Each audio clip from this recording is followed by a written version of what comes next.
Hey there, I'm Charlotte, the Gulf Coast Granny, and this is Poppy. Hello. It's October 10th, and it is getting cooler outside. So Poppy and I decided that it was time for a chili cook-off challenge. We're going to make this an open collaboration. Anybody who wants to participate can do so. Put hashtag chili cook-off challenge in your title or your description, and I will search every day for that hashtag. When I find them, I will put them in a separate playlist. And today we're in for a treat because Poppy is going to do the cooking. He is going to make his award-winning Cub Scout Chili. A couple of years ago, right before COVID, Poppy was the scoutmaster at our local Cub Scout troop. And there was a chili cook-off. I don't remember how many people were there or how many different chilies were there, but Poppy won second place and got this cool homemade trophy from one of the moms there. And it is my theory that second place was because he was the Cub Master and they couldn't give him Cub Master and first place. Let's start this chili, and I'm going to let Poppy take over from here. First, get your ingredients. I like using two different types of beef, ground and either steak or tri-tip or something good like that. Beans, tomatoes, several different types of peppers and onions. I don't like to make it burn your face off hot because Granny doesn't like that way. I do. I can add extra peppers and stuff to it after it's done. Today we're going to use tri-tip and some ground beef and some ground pork. I like using the fire roasted tomatoes because it gives a little extra flavor in it, and because it is Granny, I'm using the dark red kidney beans. I could care less, but that's what she likes, so that's what I'm doing for her. Okay, first I like to sweat down the vegetables, the peppers, onions. Pour a little bit of oil in the bottom of your pot, whatever you like is fine. First we're going to throw in our peppers and our onions. I have yellow and orange bell peppers, one of each, and one large onion, diced.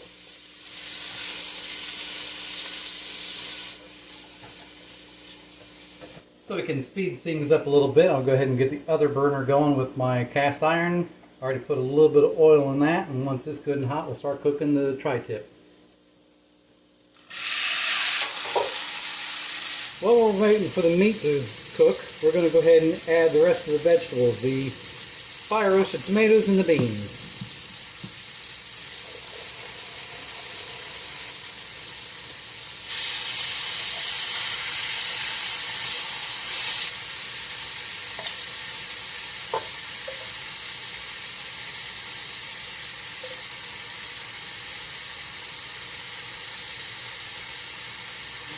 And we'll go ahead and add our seasoning.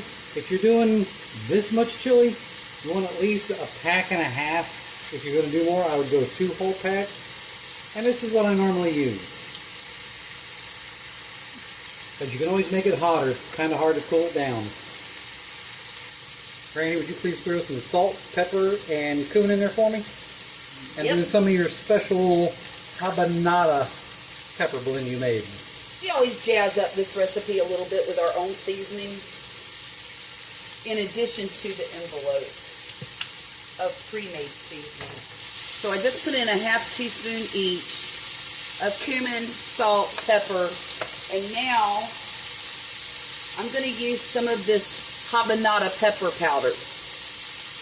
I grow Habanada peppers because they have been bred to not be as spicy as their cousin, the habanero. And I'm just going to put a big fat pinch. See that? Maybe a smaller pinch. There. And this gives it a really nice flavor. Habanada peppers have a very, very unique fruity flavor that I really enjoy, and it adds to this chili a lot. All right, Poppy, take over. And we'll get this all stirred in so all the flavors can start mixing together. Here's all the tri-tips we just got done cooking. We're going to drain that instead of dumping any of the grease into our chili. Put this right back onto the heat for our ground meat. We got that meat right into the pot, and we'll get the other stuff going.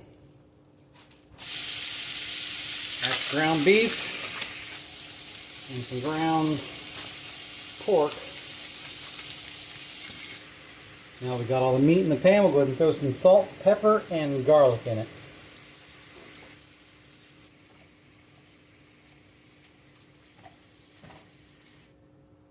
And we'll just stir it all together and let it simmer for about a half an hour, and it should be ready. One of the things that I like about Poppy's basic chili recipe, which is what this is the fact that you can add anything you want to it and make it taste however you want. So let me show you what we do. I have some sour cream, a small bowl of jalapeno peppers,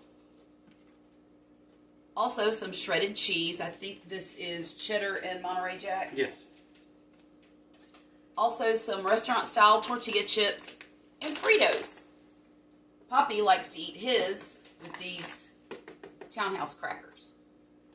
So is this thing ready? Oh, it smells ready. Why don't you taste it and tell me, Granny? I'm about to. So my favorite way to do it is to open the Fritos and put a little bit in the bottom of the bowl. Like that. And then I dip some chili on top of the Fritos. Oh gosh, that looks good. Like that. Put cheese on top of that. And then I slap a big old spoonful of sour cream in there. Your turn, Poppy. I normally get 2 or sometimes even 3 bowls of this stuff each time, so I just get chili, and then sometimes I throw my jalapenos on there, and then throw cheese on it, and that's it. That's all it needs. All right, let's taste it. Burn your face off. It's hot. It is kind of hot. Mmm. That's good. You like it, Granny? Mm-hmm. How was it with the sour cream that's in there, Granny? Yummy. See, it's ugly, but it's good. Try a little teeny tiny bit of that. Don't leave your spit on my spoon. What'd you think? That's kind of good. I like that with sour cream in there. I really like how the tri-tip makes it chunky. Mm-hmm. That sour cream was so good I threw some of it in mine. You did? Yes, ma'am. See? Well, everybody, that's our chili. I can't wait to see yours. I hope you join us for our hashtag chili cook-off challenge. There are no rules. You can use any kind of chili you want, any kind of meat you want, with beans or without beans. Even white chili? Even white chili. Y'all have a great evening. I'll talk to you again real soon, all right?